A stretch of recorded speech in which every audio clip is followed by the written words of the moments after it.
Speaking of Sydney Sweeney, she's roasting herself. She's. I mean, have you guys seen that Euphoria episode? It was hard to watch. I'm not gonna lie. I mean, even the OnlyFans people are speaking out. They're offended. They're offended.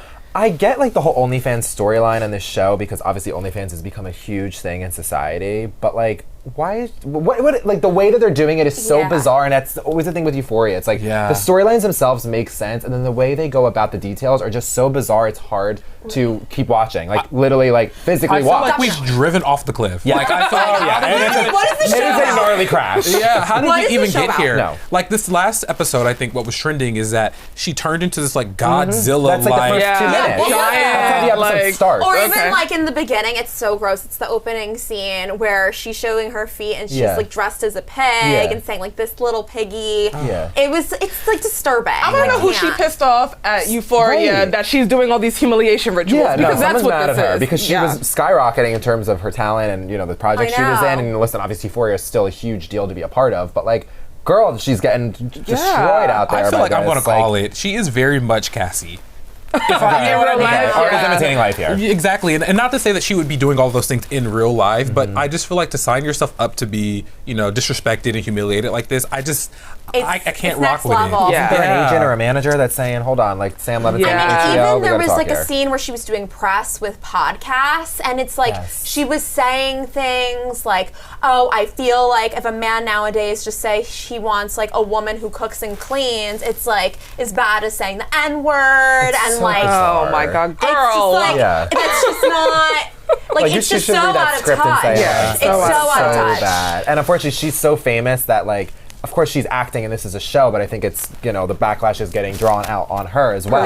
And so like, listen, when you're an actor, you got to be booking gigs. And I don't know how many more calls she's going to be getting after, Euphoria season 3. I mean, maybe I'm wrong, but like, this can't be helping her career. It can't be. Because there's something about being likable, right? Like she doesn't seem like somebody I want to get a And it's not even like a likable villain. I mean, not that she's a villain necessarily, but it's just not likable in any sense. Like I feel like you can still play an unlikable character, but we love to not like you. Right. We're disliking you as a person. And like you said, Lauren, what is this show about? What is the show about? Has anyone I'm reading the Wikipedia summary and I still don't know. I don't know. I literally don't know. Even somebody like a Janice Dickinson, like she was a villain on America's Next Top Model. We love to hate her. Or like a Simon Cowell or someone like that. Like and you need those kind of characters in any type of show, but Euphoria doesn't have any characters that even make sense. Yeah. No. I mean, I feel like back to the OnlyFans thing, I know that some creators were speaking out about like there are certain things that they're doing on the show that like is not even allowed on the OnlyFans platform, which says a lot. Right, like the age play and stuff. You can't be dressing up like a baby. Policy. Like one of them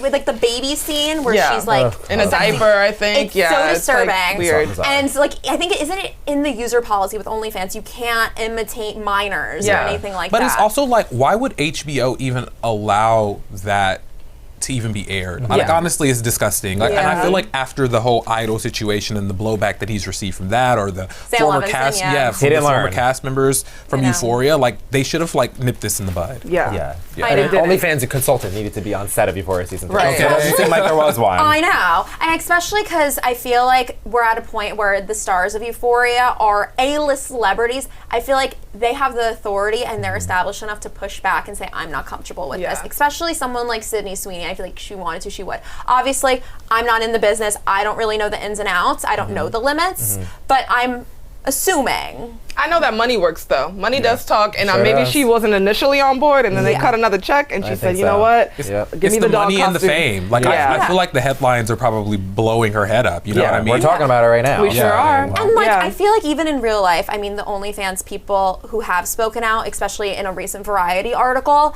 I feel like she is giving them a bad look. Because just because you are a creator on that platform doesn't mean you don't have morals and self-respect. They're saying that she's making even more of a mockery of them when people are already making a mockery of them in society. So I understand that. The OnlyFans community has their pitchforks out and they're coming for House Sweeney. Yeah, I mean, they're knocking on her door. They're business people just like everyone else. And I will say too, like I feel like, with some of the OnlyFans creators, or at least that whole era of entertainment where women were kind of like calling forth like, oh, I'm in charge of my body, I do what I want, I make my own money.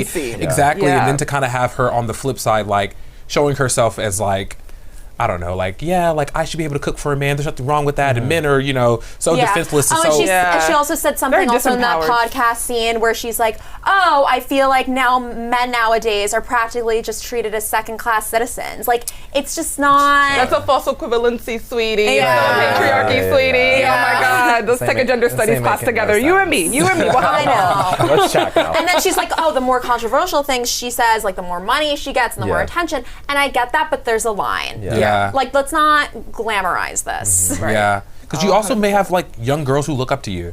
Yeah. You know, and follow you throughout your career, and here you are. I hope to God young girls that look up to Sweeney are not watching Euphoria season 3. Anything goes nowadays, Honestly. truly. I know.